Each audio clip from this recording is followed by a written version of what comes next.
Hi, welcome to our channel memory lane. ഇന്ന് ഞാൻ നമ്മുടെ മുറ്റത്തൊക്കെയുള്ള കുറച്ച് ചെടികളെയും കുറച്ച് കാര്യങ്ങളൊക്കെയാണ് ഞാനിന്ന് കാണിക്കാൻ പോകുന്നത്. എന്നാൽ നമുക്ക് കാണാം. ഇവിടെ കുറേ ബൊഗൈൻവില്ലാസ് ഉണ്ട്. ഇതെല്ലാം എൻ്റെ ഹസ്ബൻഡിന് ഇഷ്ടമായിട്ട് ഇങ്ങനെ വാങ്ങി വെച്ചിരിക്കുന്നതാണ്.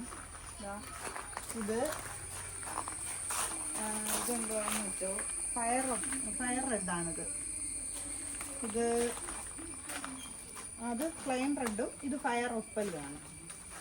അങ്ങനെ ഒരുപാട് വെറൈറ്റീസ് ഉണ്ട് ഇവിടെ. അങ്ങനെ ഇത് ഒരുപാട് വെറൈറ്റീസ് ഉണ്ട്. ഇതെല്ലാം ഞങ്ങളുടെ വീട്ടിന് ചുറ്റിനും മതിലുണ്ടായിരുന്നു, അതിലാണ് വെച്ചിരുന്നത്. അപ്പോൾ മഴ ആയത് കാരണം ഇതെല്ലാം ഹൈബ്രിഡ് വെറൈറ്റീസാണ്. അപ്പോൾ അതെല്ലാം മഴയൊക്കെ നശിച്ചു പോകുന്നതുകൊണ്ടാണ് ഇങ്ങനെ മുകളിൽ ടാർപോളിൻ വലിച്ച് കെട്ടിയതിന് ശേഷം അതിനടിയിൽ ഇങ്ങനെ വെച്ചേക്കുന്നത്. അല്ലെങ്കിൽ ഇത് നശിച്ചു പോകും.